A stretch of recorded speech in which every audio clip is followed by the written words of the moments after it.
तो आज पढ़ने वाले हैं हाइड्रोजन के उपयोग, है ना। तो हाइड्रोजन का कहाँ कहाँ पर किस किस क्षेत्र में उपयोग होता है उसके बारे में आज हम जानेंगे।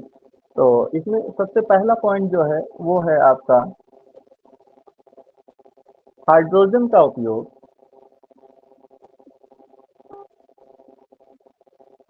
हाइड्रोजन का उपयोग अपचायक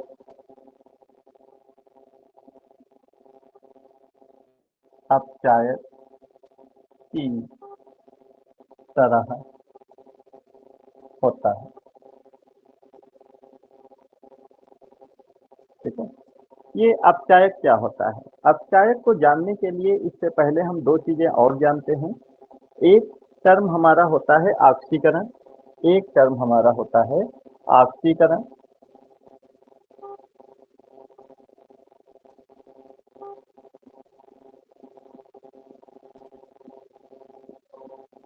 और दूसरा टर्म हमारा होता है अपचयन। अपचयन, जरा इसको देखते हैं ये क्या होता है।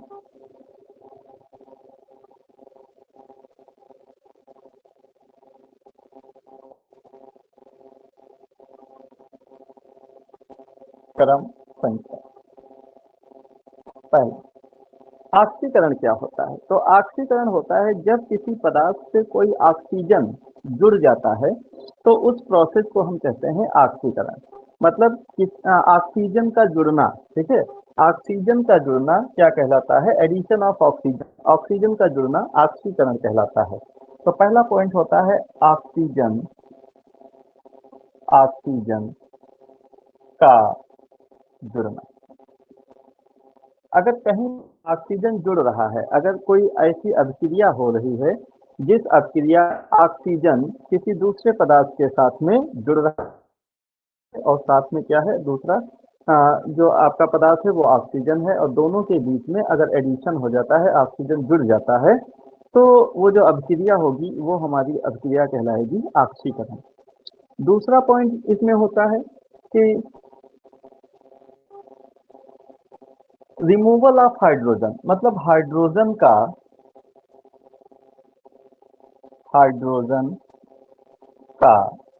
बाहर बाहर निकलना।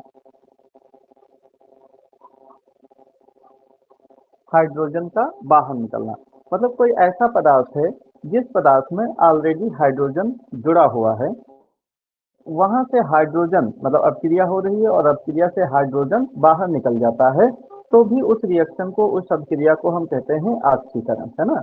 इसके साथ चलो एक और पॉइंट जोड़ लेते हैं, अभिक्रिया, ऑक्सीकरण अभिक्रिया, और ये हमारा हो जाएगा अपचयन अभिक्रिया।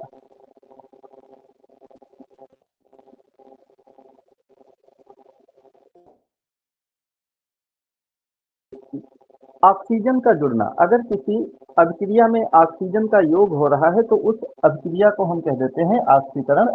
या फिर अगर अभिक्रिया में हाइड्रोजन हट रहा है, हाइड्रोजन परमाणु का बाहर निकल जाना, रिमूवल ऑफ हाइड्रोजन, तो भी वो अभिक्रिया क्या कहलाएगी? ऑक्सीकरण अभिक्रिया कहलाएगी। तो या तो हाइड्रोजन का योग होना चाहिए या तो हाइड्रोजन का बाहर निकलना होना चाहिए, है ना। तो ऑक्सीजन का जुड़ना या हाइड्रोजन का बाहर निकलना, ये दोनों ही कहलाती हैं। इसके साथ साथ अगर हम देखें तो इसमें दो कंडीशन और बताई जाती हैं।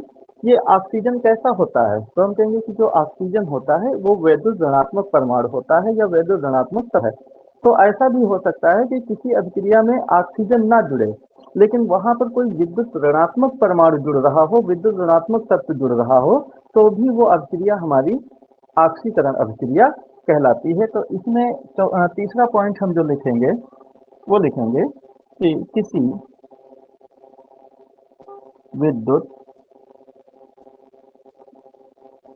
विद्युत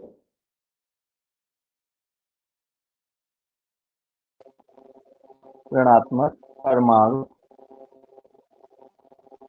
का जुड़ना, मतलब किसी रासायनिक अभिक्रिया में अगर कोई विद्युत ऋणात्मक परमाणु जुड़ रहा है तो भी वह अभिक्रिया ऑक्सीकरण अभिक्रिया कहलाएगी।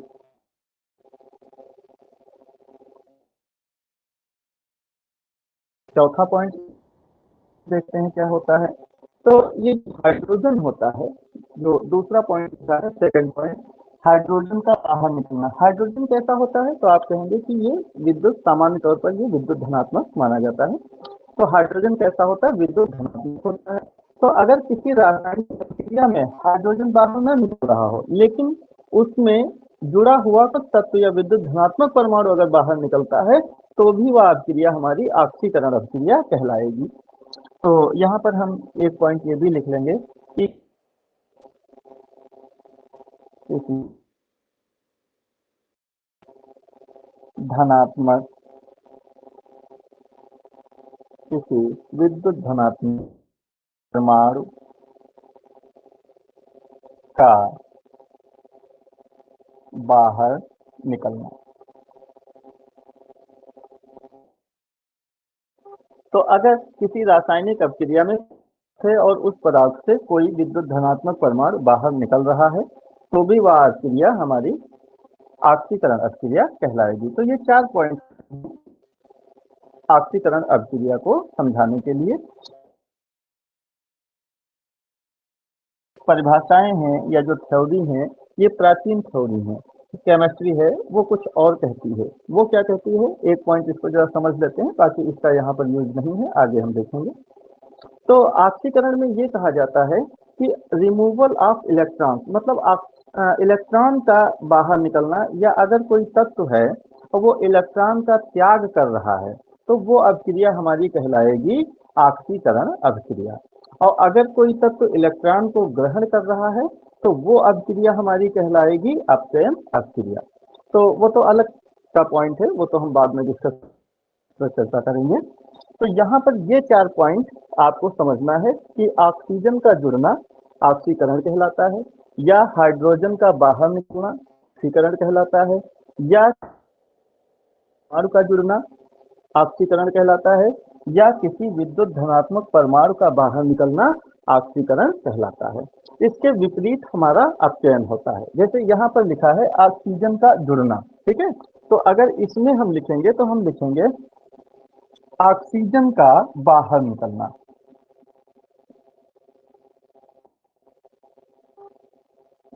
ऑक्सीजन का बाहर निकलना,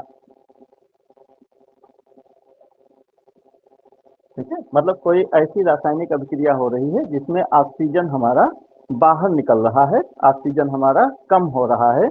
हमारे मूल जो पदार्थ है, मूल रिएक्टेंट है, उससे अगर ऑक्सीजन उत्पाद में अगर ऑक्सीजन कम पड़ रहा है,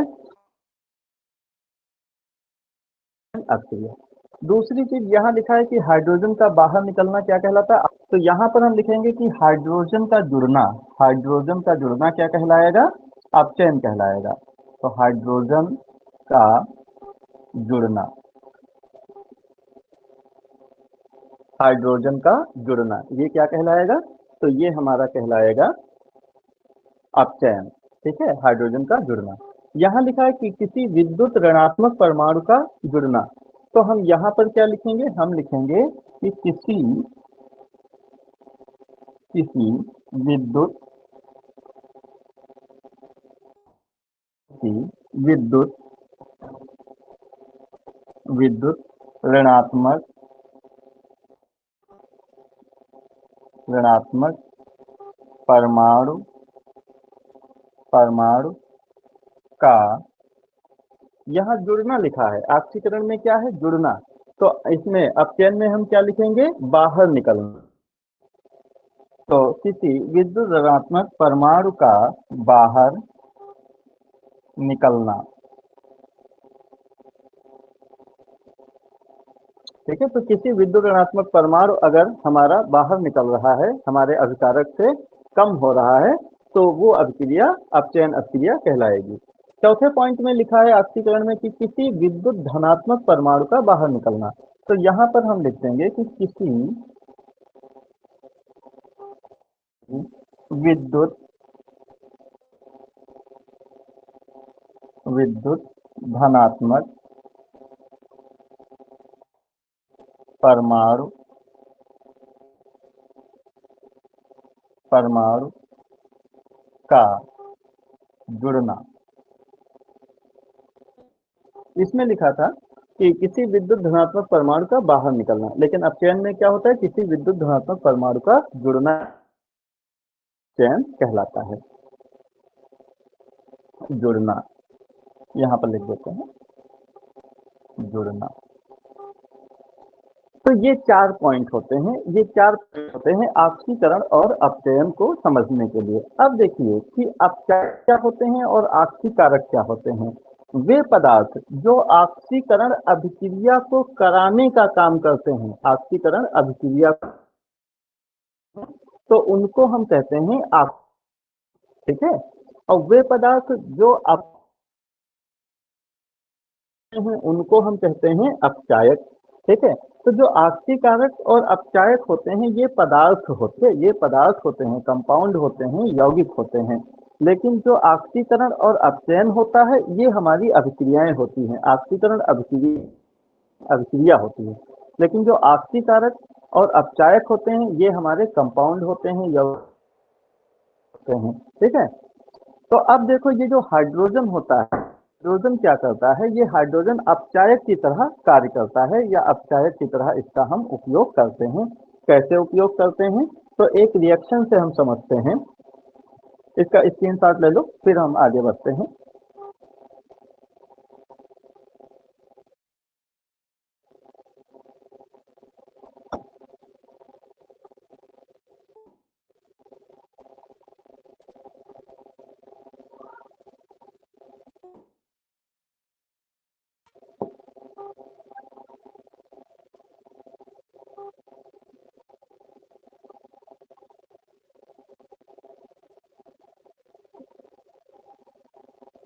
एक अभिक्रिया है हमारे पास जिसमें लिखा है CuO,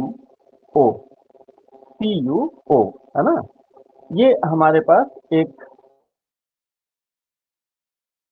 अभिक्रिया करा रहे हैं H2 से, हाइड्रोजन से, है ना। CuO है और इसकी हम अभिक्रिया करा रहे हैं H2 से। इसको हम कॉपर ऑक्साइड कहते हैं। ये हमारा कॉपर ऑक्साइड,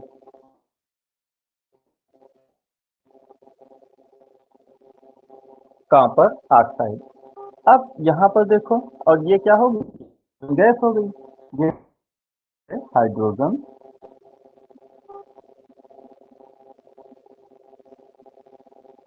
गैस। तो जब इसकी अभिक्रिया होती है तो ये जो ऑक्सीजन है वो ऑक्सीजन किसके साथ जुड़ जाता है, ये ऑक्सीजन हमारा जुड़ जाता है H2 के साथ में।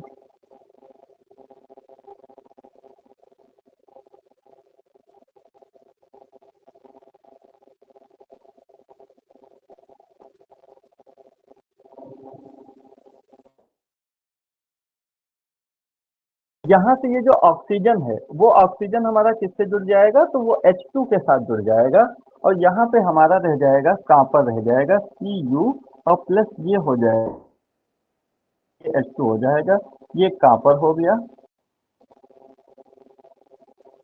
ये कॉपर हो गया जल, ये कॉपर हो गया और ये हो गया जल।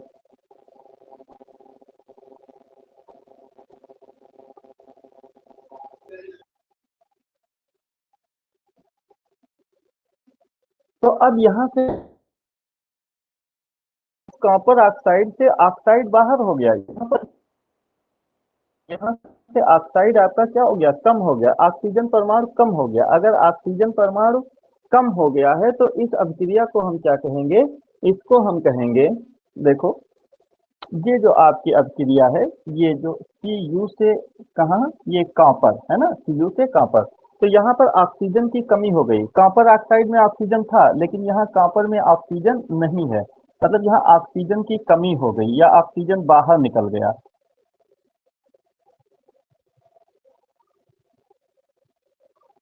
ऑक्सीजन की कमी, ऑक्सीजन की हो गई या ऑक्सीजन बाहर निकल गया। तो अगर ऑक्सीजन बाहर निकल गया तो अभी हमने बताया था कि अगर ऑक्सीजन कहीं से बाहर निकल रहा है, ऑक्सीजन कम हो रहा है, तो उस अभिक्रिया को हम कहते हैं अपचयन अभिक्रिया। तो ये हमारी हो गई अपचयन अभिक्रिया। अभिक्रिया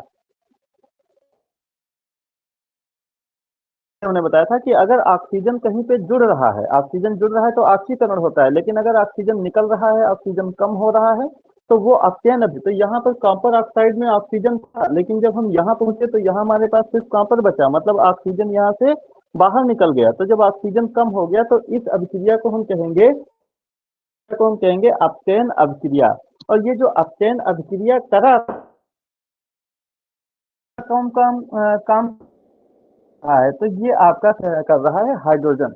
अगर ये हाइड्रोजन ना होता तो क्या ये ऑक्सीजन इसके साथ जाता, क्या ये ऑक्सीजन बाहर निकलता? तो ये ऑक्सीजन ऐसे ही लगा रहता, ये ऑक्सीजन बाहर नहीं निकलता। ये ऑक्सीजन को अपने साथ जोड़ने का काम कौन कर रहा है? हाइड्रोजन जोड़ रहा है, तभी तो ये क्या बन रहा है? ये H2O बन रहा है। मतलब अगर ये H2 ना होता तो यहाँ पर ये H2O ना बनता, मतलब ऑक्सीजन यहाँ बाहर नहीं निकलता। तो ऑक्सीजन बाहर निकल रहा है, इस कॉपर को काम छोड़ साथ अगर इसकी वजह से छोड़ रहा है इस H, और ये जो अपचयन अभिक्रिया हमारी चयन अभिक्रिया को कराने का काम कर रहा है H2। इसलिए जो H2 है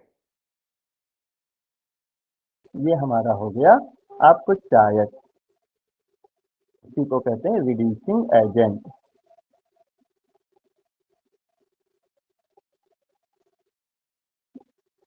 ठीक है। तो ये जो H2 है हमारा हाइड्रोजन, ये किसका काम कर रहा है? अपचायक की भांति कार्य कर रहा है। यही पॉइंट यहाँ लिखा है, हाइड्रोजन का उपयोग अपचायक की तरह होता है। तो उम्मीद है कि ये पहला उपयोग आपको समझ में आ गया होगा। ठीक है, अब देखते हैं कि इसका दूसरा उपयोग। तो दूसरा इसका हाइड्रोजन का, हाइड्रोजन और नाइट्रोजन ये मिलकर अमोनिया गैस का निर्माण करते हैं। तो ये भी एक उपयोग होता है, ये भी लिख लो। हाइड्रोजन का का उपयोग उपयोग अमोनिया, अमोनिया मतलब NH3 है ना। हाइड्रोजन का उपयोग अमोनिया के निर्माण निर्माण में होता है।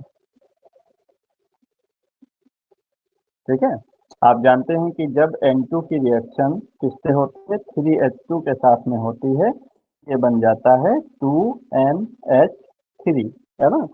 तो ये जो हाइड्रोजन होता है, हाइड्रोजन का उपयोग अमोनिया गैस के निर्माण के लिए भी किया जाता है। ठीक है, इसके साथ साथ आप जानते हैं कि ये जो हाइड्रोजन होती है ये सबसे हल्की गैस है। ठीक है, हल्की गैस है। तो ये जो आपके गुब्बारे होते हैं, गुब्बारे जो हवा में उड़ते हैं, जो ऊपर उड़ते हैं, उड़ने वाले गुब्बारे, तो इनमें पहले तो हाइड्रोजन उपयोग हुआ करता था, लेकिन हाइड्रोजन कैसी है? एक ज्वलनशील गैस है, इसलिए इसका उपयोग अब बंद कर दिए हैं। तो अब किसका उपयोग किया जाता है? तो हीलियम का उपयोग इसकी जगह पे किया जाता है गुब्बारों में। तो हाइड्रोजन के ये दो उपयोग हो गए। ठीक है? अच्छा, और इसका उपयोग कहाँ होता है? तो ईंधन के रूप में इसका उपयोग होता है। ठीक है, उपयोग इसका उपयोग उपयोग ईंधन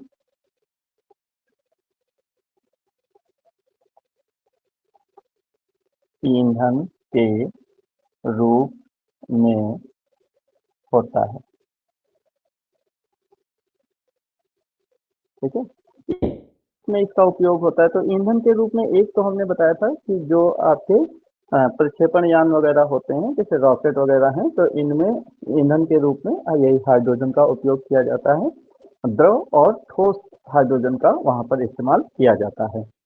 और दूसरा, जैसे जब हमने आपको बताया था कि जल गैस, वाटर गैस है ना, तो वाटर गैस में क्या होता है? CO प्लस H2, इसका मिश्रण ही हमारा भाप अंगार गैस या जल गैस का ईंधन के रूप में इस्तेमाल होता है। तो ईंधन के रूप में भी हाइड्रोजन का उपयोग होता है। इसके साथ साथ देखते हैं इसका स्क्रीनशॉट ले लो फिर आगे बढ़ें।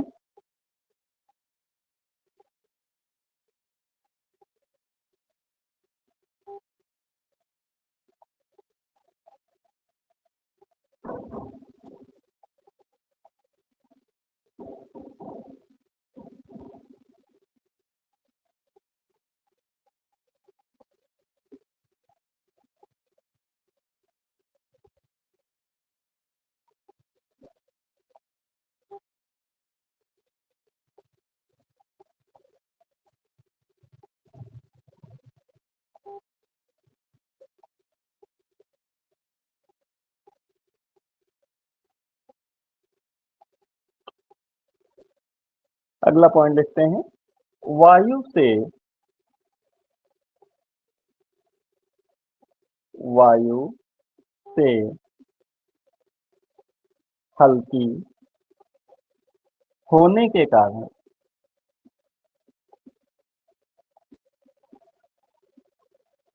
होने के कारण का उपयोग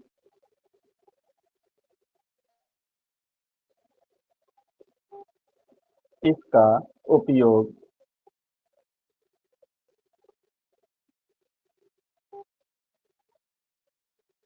इसका उपयोग गुब्बारों में भरने के लिए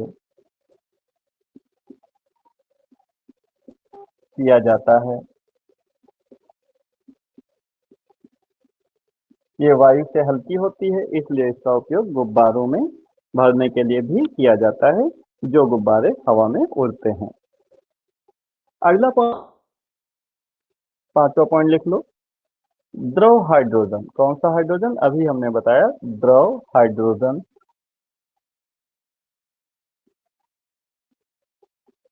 द्रव हाइड्रोजन का उपयोग रॉकेट में रॉकेट रॉकेट में लिख लो, चाहे रॉकेट ईंधन, रॉकेट में ईंधन के रूप रूप में किया जाता है।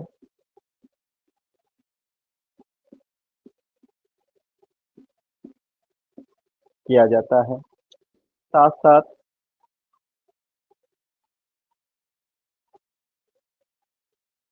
इसका उपयोग इसका उपयोग मेथिल अल्कोहल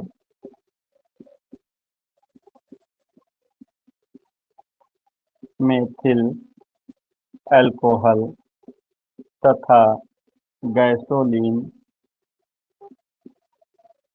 गैसोलीन गैसोलीन किसको कहते हैं? तो ये पेट्रोल को कहते हैं। पेट्रोल को इसका उपयोग मेथिल अल्कोहल तथा गैसोलीन निर्माण में किया जाता है। किया जाता है, ठीक है। ये मेथिल अल्कोहल क्या होता है? तो ये अल्कोहल होता है। अल्कोहल आप जानते ही हैं, ये जो शराब जिसको हम कहते हैं, शराब कहते हैं, दारू कहते हैं, है ना। तो यही सारी चीजें ये अल्कोहल में आती हैं। और अल्कोहल का जो सबसे पहला सदस्य होता है वो मेथिल अल्कोहल होता है। इसके बाद एथिल अल्कोहल, प्रोपिल अल्कोहल, ये सारे अल्कोहल होते हैं। ये जो मेथिल अल्कोहल होता है, ये जो मेडिकल की शॉप पर आपको स्प्रिट के हमारा मेथिल अल्कोहल ही होता है। तो मेथिल अल्कोहल को बनाने में भी हाइड्रोजन का इस्तेमाल किया जाता है। और इसके साथ साथ आपका जो गैसोलीन हम पेट्रोल को कहते हैं, तो पेट्रोल के निर्माण में भी हाइड्रोजन का उपयोग किया जाता है, ठीक है। वैसे तो जो आप जानते ही हैं कि जो पेट्रोल वगैरह होता है ये आपका एक खनिज संपदा है जो अ, भूगर्भिक चट्टानों के नीचे से या समुद्र के नीचे से निकलता है, ठीक है। लेकिन अगर इसका निर्माण करना हो तो हाइड्रोजन निर्माण भी किया जा सकता है, क्योंकि ये एक प्रकार का हाइड्रोकार्बन ही होता है। अच्छा, इसके साथ साथ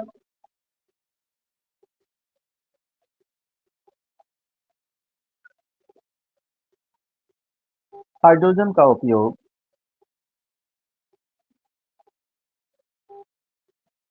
का उपयोग ईंधन सेल ईंधन सेलों के रूप में होता है। ठीक है। कुछ ये विद्युत सेल होती हैं जिनको हाइड्रोजन सेल भी कहा जाता है। तो इन सेलों में भी हाइड्रोजन का उपयोग होता है। ठीक है, हाइड्रोजन सेल ही इनको कहते हैं, तो इसके रूप में भी इस्तेमाल होता है। तो थे हमारे हाइड्रोजन के उपयोग। तो आपके ये हाइड्रोजन का जो उपयोग है ये आपको समझ में आ गया होगा कि किन किन क्षेत्रों में हाइड्रोजन का उपयोग किया जाता है।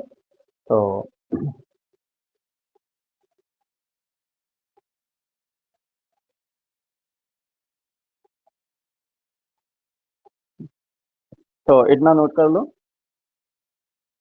स्क्रीनशॉट ले लो इसका।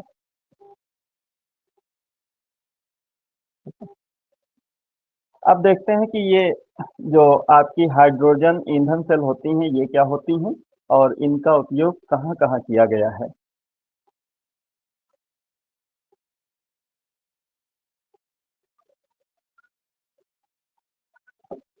तो नोट करके यहाँ पे लिख लेते हैं, नोट करके लिख लेते हैं, है ना। H2O2 ईंधन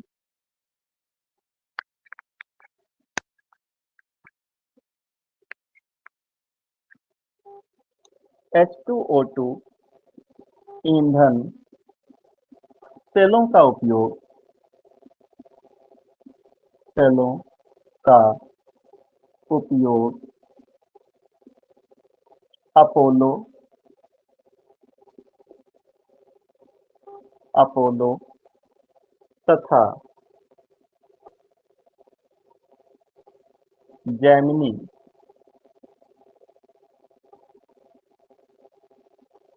अपोलो तथा जेमिनी अंतरिक्ष यानों में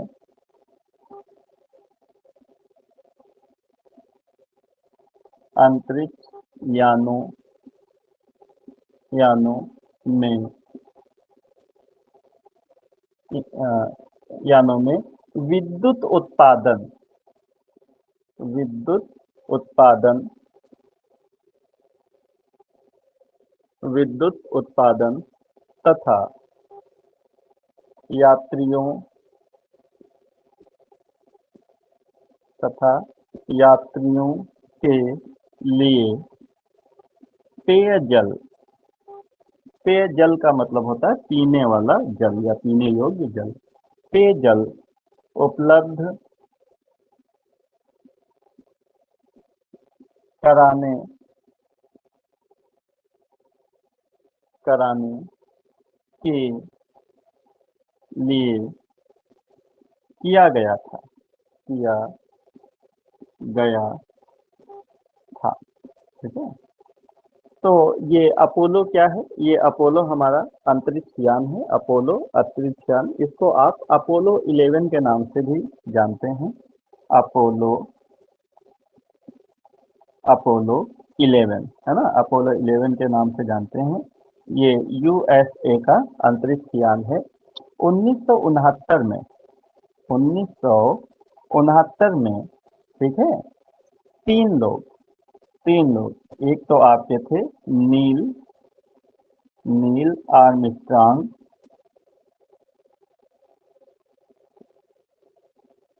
एक थे आपके एडविन एल्ड्रिन,